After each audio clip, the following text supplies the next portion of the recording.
तो आज हम फिर से शाह आलम द्वितीय को पढ़ने जा रहे हैं। कल की क्लास में शाह आलम द्वितीय की बातें चर्चाएं चली थी और आधा शाह आलम द्वितीय के बारे में हमने जाना था और आज उसके बाद से फिर से हम शाह आलम द्वितीय के बारे में शुरू कर रहे हैं। लेकिन इस कहानी को आगे कंटिन्यू करने से पहले चलते हैं फिर से इस कहानी को पीछे की कहानी से एक बार कनेक्ट करते हैं। तो जैसा कि आप जानते हैं कि शाह आलम द्वितीय जो हैं, इनके पिता जो हैं वो आलमगीर द्वितीय हैं। ठीक, शाह आलम द्वितीय के जो पिता हैं वो आलमगीर द्वितीय हैं और आलमगीर द्वितीय को जो राजा बनाता है वो व्यक्ति, उसका नाम है इमाद उल मुल्क। ठीक, इनको राजा बनाने वाला जो आदमी है उसका नाम है इमाद उल मुल्क और ये राजा बनाता है आलमगीर द्वितीय को। लेकिन आलमगीर द्वितीय के सारे कार्य में हस्तक्षेप इमादुल मुल्क का रहता है, जिससे आलमगीर द्वितीय बहुत ही परेशान हो जाते हैं और ये परेशान हो करके ये इमादुल मुल्क को मारना चाहते हैं या अपने शासन सत्ता से हटाना चाहते हैं, क्योंकि ये मात्र एक कठपुतली शासक के तौर पर कार्य कर रहे थे। अब इसके लिए उन्होंने सहायता ली मराठों की। आलमगीर द्वितीय सहायता लेते हैं मराठों को, किसको हटाने के लिए? इमाद उल मुल्क को हटाने के लिए। जब ये बात इमाद उल मुल्क को पता चलती है कि आलमगीर द्वितीय मुझे हटाना चाहते हैं, तब इमाद उल मुल्क एक कार्य करता है। वो एक संत को भेजता है, एक खूनी संत को भेजता है जो आलमगीर द्वितीय को मार देता है। ठीक, जब आलमगीर द्वितीय की मृत्यु हो जाती है तो आलमगीर द्वितीय के पुत्र शाह आलम द्वितीय भाग करके बंगाल की तरफ चले जाते हैं और इमादुल मुल्क जो हैं ये राजा बना देते हैं शाहजहां तृतीय को। ठीक है, फिर से देखिए, शाह आलम द्वितीय जब भागकर बंगाल की तरफ चले जाते हैं उस समय इमादुल मुल्क जो हैं वो राजा बना देते हैं शाहजहां तृतीय को, ये राजा बना देते हैं। ठीक है, इतनी बात क्लियर हो चुकी थी। ठीक, उसके बाद शाह आलम द्वितीय जो हैं वो मराठाओं से संपर्क करते हैं, मराठाओं से सहायता प्राप्त करते हैं और मराठाओं से सहायता लेकर वो दिल्ली पर क्या करते हैं? आक्रमण करते हैं। ठीक, दिल्ली पर आक्रमण करते हैं और फाइनली वो राजा बन जाते हैं। कब राजा बनते हैं? तो 10 अक्टूबर 1760 को ये राजा बन जाते हैं। ठीक, हमने बात की थी कि ये 60 में राजा बन गए। अब ध्यान से देखिएगा, इस समय भारतीय परिवेश में क्या चल रहा है। तो इस समय अंग्रेजों का आगमन हो चुका है, पुर्तगालियों का आगमन हो चुका है, डचों का आगमन हो चुका है। भारत में सारी व्यापारिक कंपनियां आकर के स्थापित हो चुकी हैं और विदेशियों का वर्चस्व भारत में बढ़ता जा रहा है। इस समय भारत में जो सबसे शक्तिशाली शासक के तौर पर उभर रहे हैं वे मराठा हैं और मराठे कहा जाता है कि उस समय सबसे बड़े लड़ाके के तौर पर पूरे भारत में जाने जा रहे थे। लेकिन ये 60 के बाद का दौर यानी 1761 का जो दौर है वो दौर है पानीपत के तृतीय युद्ध का। पानीपत का प्रथम युद्ध आपको पता है 1526 में बाबर और इब्राहिम लोदी से हुआ था। पानीपत का द्वितीय युद्ध 1556 में हुआ था अकबर और हेमू से। और पानीपत का तृतीय युद्ध जो होता है वो 1761 में होता है मराठा और अहमद शाह अब्दाली के बीच। मराठाओं का नेतृत्व करते हैं सदाशिवराव भाऊ। ठीक, और इस युद्ध में मराठाओं की हार होती है। एक तरह से मराठाओं के हार के विषय में हमने बातें की भी थी और ये लंबा विस्तृत विषय है, इसे हम पानीपत के तृतीय युद्ध को जब पढ़ेंगे उसमें विस्तार से चर्चाएं करेंगे। अभी हम बात कर रहे हैं इस समय की। तो ये जो शाह आलम द्वितीय हैं, इनके समय की जो महत्वपूर्ण घटनाएं जो घटित हुई थी वो क्या है? तो पहला है पानीपत का प्रथम युद्ध, पानीपत का तृतीय युद्ध जो 1761 में हुआ था। उस समय दिल्ली की गद्दी पर शाह आलम द्वितीय ही थे। ठीक, और इसके बाद जो दूसरी घटना है वो है बक्सर का युद्ध। ठीक, बक्सर का युद्ध यानी 1764 में बक्सर का युद्ध, इस युद्ध के बाद शाह आलम द्वितीय को एक कठपुतली की तौर पर गद्दी पर बैठाया गया, या यूं कहें इनको अवध में ही रखा गया और इनके बेटे ने दिल्ली में राज्य का संभाला। लेकिन बाद में महादजी सिंधिया जब आए और मराठाओं ने फिर से अपनी खोई हुई शक्ति हासिल की, तो उन्होंने दिल्ली का शासक फिर से शाह आलम द्वितीय को बना दिया। तो आइए इस पूरी घटना को फिर से बारीकी से जानते हैं। तो क्या होता है कि 1764 से लेकर 1771 तक अवध के नवाब के संरक्षण में रहे। उनके बेटे गुलाम दरबार का संचालन, उनके बेटे मुगल दरबार का संचालन किया। अब बात आती है कि अगर शाह आलम द्वितीय जो हैं 10 अक्टूबर 1760 को राजा बन गए थे, तो 1764 से लेकर 71 तक ये अवध के नवाब के संरक्षण में आखिर क्यों रहे शाह आलम द्वितीय? तो हमने आपको बताया था कि 1764 में एक त्रिपक्षीय युद्ध प्रारंभ होता है। त्रिपक्षीय युद्ध नहीं, एक तरफ 3 पक्ष हैं और एक तरफ एक पक्ष है। युद्ध प्रारंभ हुआ। कहा जाता है कि एक तरफ थे बंगाल के नवाब, देखिए यहाँ ध्यान दीजिए, एक तरफ है अवध के नवाब शुजाउद्दौला, दूसरी तरफ है बंगाल के नवाब मीर कासिम, उसी तरफ है दिल्ली के बादशाह शाह आलम द्वितीय। इन तीनों की संयुक्त सेनाएं हैं और उसके बाद एक तरफ अंग्रेज हैं और अंग्रेजों का नेतृत्व कर रहे हैं हेक्टर मुनरो। तो एक तरफ बंगाल, अवध और दिल्ली और दूसरी तरफ अंग्रेजों का नेतृत्व करते हुए हेक्टर मुनरो हैं। ये समय है 1764 का, जब युद्ध हो रहा है बक्सर यानी कि बिहार में, वर्तमान बिहार में। अब 3 सेनाएं और एक सेना आपस में खड़ी है, लेकिन अंग्रेज की जो सेना है उसे ये संयुक्त सेना हरा नहीं पाती है। क्यों? क्योंकि ये पुराने ढर्रे पर हैं और इधर अगर ध्यान से देखा जाए तो बस एक ही व्यक्ति है जिसकी अपनी स्वयं की बड़ी सेना है, अवध के नवाब। बंगाल के नवाब की भी अपनी कोई खास सेना नहीं है और इनकी शाह आलम द्वितीय की जो दिल्ली के बादशाह हैं इनकी भी कोई खास सेना नहीं है।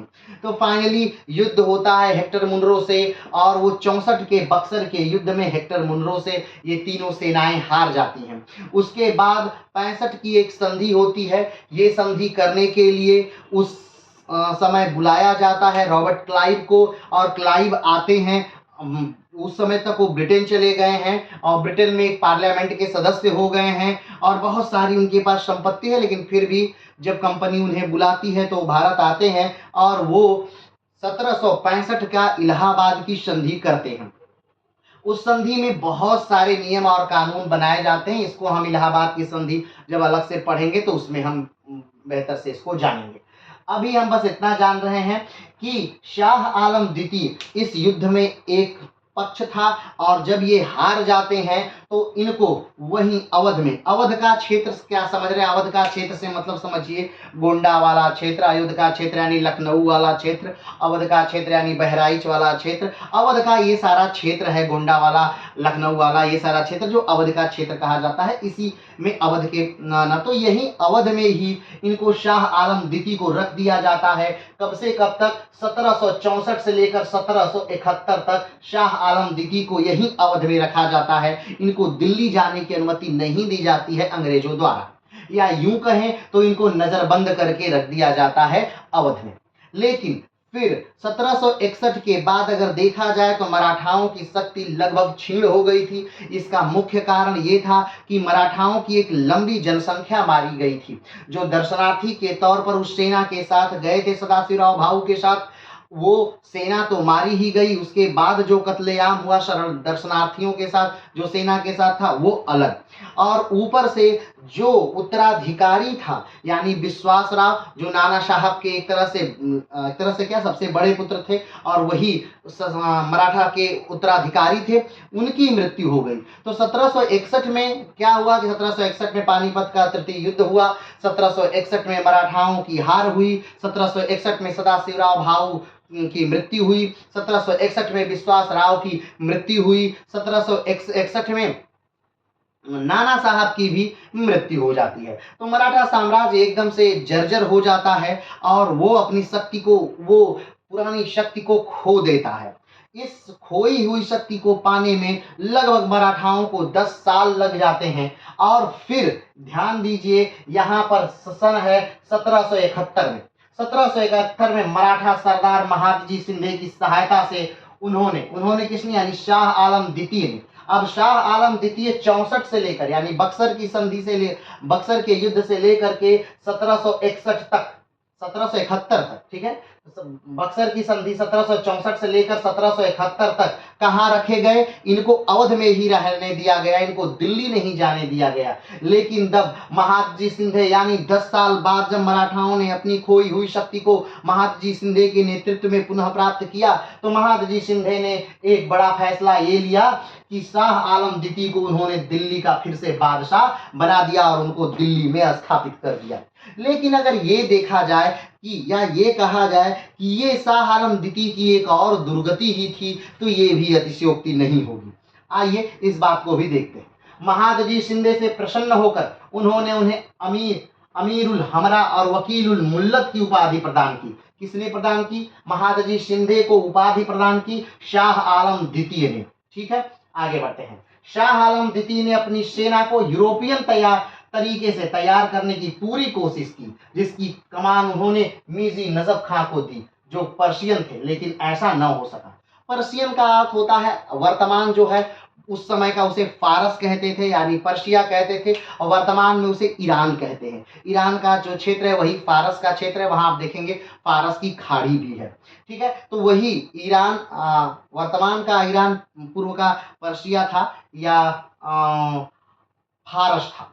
ठीक है, अगर देखा जाए तो शाह आलम द्वितीय क्या कह रहा है कि शाह आलम द्वितीय ने अपनी सेना को यूरोपीय तरीके से तैयार किया, यानी अच्छे हथियार दिए उन्हें। यूरोपीय तरीके से तैयार करने का मतलब सबसे ज्यादा बड़ी बात ये थी कि सेनाओं में जो है वो संगठन हो, सेनाओं में जो है वो नियंत्रण की क्षमता हो, एक व्यक्ति उन्हें कमांड कर सके, यानी हर चीज मिलाकर बस एक बात कि अनुशासित हों, क्योंकि जो प्राचीन सेनाएं हैं वो पूरी तरह से अनुशासित नहीं हैं, और यहाँ पर यूरोपीय सेनाएं जो हैं वो पूरी तरह से अनुशासित हैं। एक व्यक्ति उस पूरी सेना को कमांड कर सकता है, लीड कर सकता है, लड़ा सकता है। तो इसलिए शाह आलम द्वितीय यूरोपीय तरीके से तैयार करते हैं अपनी सेनाओं को, लेकिन वो उसमें किसी हद तक कामयाब नहीं होते। आगे बात करते हैं। 1788 में गुलाम कादिर जो रोहिल्ला सरदार था, उसने शाह आलम को कैद कर लिया और शाह आलम की आंखें फोड़ दी। अब बात आती है कि आखिर ये कौन है, ये गुलाम कादिर कौन है और उसने क्यों आक्रमण करके शाह आलम की आंखें फोड़ दी। तो इसके बारे में थोड़ा सा बात कर लेते हैं। जो गुलाम कादिर हैं, इनके पिता हैं जाबिता खान। ठीक है, जाबिता खान इनके पिता हैं और एक रोहिल्ला सरदार हैं। ठीक है, रोहिल्ला सरदार शुरू से ही जो मुगल हैं उनके काफी पक्षधर हैं, या उनके कहा जाए तो एक हाथ के तौर पर हमेशा से कार्य करते रहे हैं। लेकिन हमने बताया था आपको कि जब भी शासन सत्ता कमजोर होती है, अगल बगल की जो शासन सत्ताएं होती हैं वो मजबूत होकर के, ताकतवर होकर के ऊपर की तरफ उठने लगती हैं। तो वैसा ही हुआ यहाँ पर। यह विद्रोह हो गया, यानी कि रोहिल्ला सरदारों ने विद्रोह किया, काफी बड़ा विद्रोह था, तो विद्रोह कर दिया। उस विद्रोह को दबाने के लिए शाह आलम द्वितीय ने, यानी उस समय रोहिल्ला सरदार कौन है? जाबिता खान। जाबिता खान रोहिल्ला सरदार है और उसने शाह आलम द्वितीय के खिलाफ विद्रोह कर दिया है। तो जाबिता खान के विद्रोह को दबाने के लिए शाह आलम द्वितीय ने अपनी सेना को भेजा। ठीक, अब जाबिता खान भाग जाता है, लेकिन जाबिता खान का जो बेटा है गुलाम कादिर, ये पकड़ लिया जाता है। ठीक है, जाबिता खान भाग गया, जाबिता खान का बेटा जो है गुलाम कादिर, ये पकड़ लिया गया और इसे पकड़ करके दिल्ली लाया गया। कहाँ लाया गया? दिल्ली, और शाह आलम के सामने पेश किया गया। वैसे अलग अलग इतिहासकारों का अलग अलग ओपिनियन है। कहा जाता है कि गुलाम कादिर को शाह आलम द्वितीय जो है वो कैटामाइट की तरफ इस्तेमाल करते हैं। कैटामाइट क्या कहा जाता है? तो जब किसी बालक से, यानी लड़के से कोई बड़ा व्यक्ति संबंध बनाता, स्थापित करता है, तो उसे कैटामाइट कहते हैं। तो कैटामाइट के तौर पर गुलाम कादिर का इसने शोषण किया, शाह आलम ने इस्तेमाल किया। बाद में जब समय बीता तो वो शाह आलम ने गुलाम कादिर को फिर से जब रिलेशन अच्छे हो गए जाबिता खान और शाह आलम द्वितीय के, तो उसने गुलाम कादिर को उसके पिता जाबिता खान के यहाँ भिजवा दिया। शाह आलम द्वितीय ने गुलाम कादिर को इसके पिता जाबिता खान के यहाँ भिजवा दिया, जब शाह आलम द्वितीय और जाबिता खान के रिश्ते नॉर्मल हो गए। लेकिन ये बातें गुलाम कादिर के जहन में कहीं न कहीं थी कि उसके साथ बहुत बुरा किया गया है, और इसका वो तब बदला लेता है जब वो स्वयं रोहिल्ला सरदार बनता है। तो गुलाम का जो जाबिता खान है, इनकी मृत्यु हो जाती है 1785 में। 1785 में जाबिता खान की मृत्यु हो जाती है, ठीक। और जाबिता खान की मृत्यु के बाद ही उसका पुत्र गुलाम कादिर 1785 में राजा बन जाता है, ठीक। अब राजा बन गया गुलाम कादिर, और वो बार बार कहीं न कहीं उसके दिमाग में वही चीज़ें खटक रही हैं कि उसका किस प्रकार से शोषण हुआ है, उसके किस प्रकार से अन्याय उसके साथ किया गया है, और वो उसका बदला लेने के लिए और भी बहुत सारे कारण हैं। ये देखिए, जब भी कोई बड़ा कार्य होता है तो उसके बहुत सारे कारण होते हैं। जैसे अगर देखा जाए कि सेकेंड वर्ल्ड वार का क्या कारण था, तो जो तत्कालिक कारण है वो आक्रमण है कि एक देश ने दूसरे देश पर आक्रमण कर दिया, लेकिन इसके बहुत सारे कारण होते हैं, ठीक है। तो उसी प्रकार एक तत्कालिक कारण तो ये है कि नहीं, गुलाम कादिर को आक्रमण करना है शाह आलम पर, ठीक। ये उसका शोषण हुआ है, उसके साथ जो बुरा हुआ है उसका, लेकिन और भी बहुत सारे कारण हैं। तो वो आक्रमण करता है। कब आक्रमण करता है गुलाम कादिर? तो गुलाम कादिर आक्रमण करता है 1788 में। 1788 में गुलाम कादिर क्या कर दिया? आक्रमण कर दिया, जो अब रोहिल्ला सरदार है। ध्यान रखिएगा, उत्तर प्रदेश का जो ऊपरी हिस्सा है उसे ही खास तौर पर रोहिल्ला इलाके के तौर पर हम लोग जानते हैं, ठीक है। आगे बढ़ते हैं। तो गुलाम कादिर आक्रमण कर दिया, रोहिल्ला सरदार आक्रमण कर दिया, और शाह आलम द्वितीय को राजगद्दी से हटा दिया जाता है, और शाह आलम द्वितीय की आंखें फोड़ दी जाती हैं। सिर्फ शाह आलम द्वितीय के साथ ही ऐसा नहीं होता है, कहा जाता है कि राजशाही के सारे औरतों, बच्चों, लड़कियों, आदमियों सबको निकाल करके नंगा करके यमुना नदी के किनारे पर बहुत दिन धूप में छोड़ा जाता है, जिसमें बहुतों की मृत्यु हो जाती है, और बहुत सारे लोग इस अपमान से बचने के लिए आत्महत्या कर लेते हैं। यानी ये समय जो था, ये गुलाम कादिर ने बहुत बुरा तहलका मचाया था। आज तक के इतिहास में ऐसा नहीं हुआ कि शाही परिवार की औरतों, बच्चे और बच्चियों के साथ इतना बुरा सलूक किया गया। ये गुलाम कादिर द्वारा किया हुआ बहुत बुरा था। और एक तरह से ये भी देखा जा सकता है कि ये दिल्ली पर कब्जा किया हुआ आखिरी अफगान शासक भी हैं।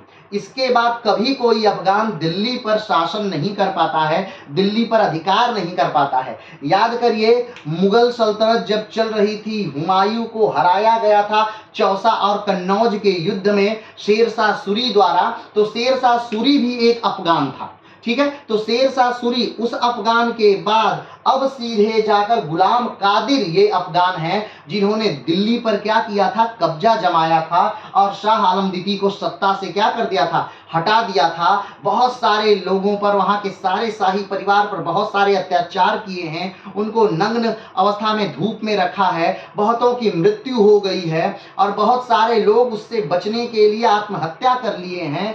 तो ये सारा दृश्य बहुत ही दर्दनाक है। लेकिन अब जब संदेशा पहुंचता है महादजी शिंदे के पास कि आपने जिसको राजा बनाया है शाह आलम द्वितीय, ठीक, शाह आलम द्वितीय, उसके साथ गुलाम कादिर ने बहुत बड़ा अन्याय किया है, उसके साथ बहुत बुरा हो रहा है, तब महादजी शिंदे आक्रमण करते हैं दिल्ली पर, और फिर से गुलाम कादिर को क्या करते हैं? हरा देते हैं। गुलाम कादिर को हरा करके बंदी बना करके मराठा अपने साथ लेके चले जाते हैं, और फिर से शाह आलम द्वितीय जो है यहाँ पर राजा बन जाते हैं। अब आप ध्यान दीजिए कि अब एक अंधा व्यक्ति दिल्ली की गद्दी पर बैठा है, तो आप समझ सकते हैं कि यहाँ पर मुगलिया सल्तनत सिर्फ नाम मात्र की है। पूरे मुगलिया सल्तनत को अगर नियंत्रित किया जा रहा है तो मराठाओं के द्वारा नियंत्रित किया जा रहा है। यानी अब कहीं न कहीं अंग्रेज और मराठा ही मुगलिया सल्तनत को नियंत्रित कर रहे हैं। वैसे तो मुगलिया सल्तनत जो है वो 1707 में औरंगजेब की मृत्यु के बाद ही ध्वस्त हो चुकी है, और वो धीरे धीरे बस किसी तरह से सिमट रही है, लेकिन ये सिमटने का आखिरी चरण है। कहा जाता है कि शाह आलम द्वितीय के समय जो राज्य का क्षेत्र था वो घटकर सिर्फ दिल्ली तक रह गया था, यानी वो दिल्ली तक सीमित हो गया था। दिल्ली से बाहर इनका कोई शासन सत्ता नहीं बची हुई थी। तो आइए फिर से हम मूल मुद्दे पर आते हैं। तो 1788 में गुलाम कादिर जो रोहिल्ला सरदार था उसने शाह आलम को कैद कर लिया और शाह आलम की आंखें फोड़ दी और उनके परिवार के साथ बहुत बुरा सलूक किया। बहुत से लोग बचने के लिए आत्महत्या कर लिए। महादजी सिंधिया ने जल्द ही दिल्ली पर आक्रमण किया और मुगल गुलाम कादिर को खत्म कर दिया और एक बार फिर शाह आलम को बचा लिया गया। ठीक है, शाह आलम को बचा लिया गया या यूं कहें कि उन्हें फिर से राजा बना दिया गया। तो अब देखिए 16 अक्टूबर 1788 को अंधे शाह आलम द्वितीय को मुगल सम्राट के रूप में बहाल किया गया। अब एक अंधे बादशाह को फिर से बादशाह बना दिया गया। अंधे आदमी यानी शाह आलम द्वितीय अब अंधे हैं, उनको बादशाह क्या कर दिया गया, बना दिया गया। अब लेकिन अब यहाँ पर हम थोड़ा सा फिर रुकते हैं और बात सोचते हैं कि गुलाम कादिर का अब क्या हुआ। तो आइए गुलाम कादिर के बारे में कुछ जान लेते हैं। गुलाम कादिर को मराठा अपने साथ लेकर के चले गए, लेकिन जब बहुत दिनों तक कुछ समय ऐसा बीता कि शाह आलम सोचते रहे, क्योंकि उनके परिवार के साथ शाह आलम के साथ नीति के साथ बहुत बुरा हुआ था, तो उन्हें अब गुलाम कादिर किसी तरह से बहुत बड़ा उनका शत्रु था। तो गुलाम कादिर के बारे में उन्होंने पता किया तो पता चला कि वो मराठाओं के बंदी गृह में है, यानी मराठाओं का बंदी है गुलाम कादिर। तो महादजी सिंधिया को ये पत्र लिखते हैं। शाह आलम द्वितीय जो है वो महादजी सिंधिया को क्या लिखते हैं, पत्र लिखते हैं। और पत्र लिख करके ये पत्र में कहते हैं कि अगर आपने गुलाम कादिर को मेरे हवाले नहीं किया, यानी चाहे या फिर मृत्यु दंड नहीं दिया, तो मैं यहाँ से मक्का चला जाऊंगा और वहां पर भिखारी का जीवन यापन करूंगा। ये बात कहते हैं शाह आलम महादजी सिंधिया से पत्र के माध्यम से कहते हैं कि अगर आपने गुलाम कादिर की हत्या नहीं की तो मैं मक्का चला जाऊंगा और वहां भिखारी का जीवन मैं यापन करूंगा।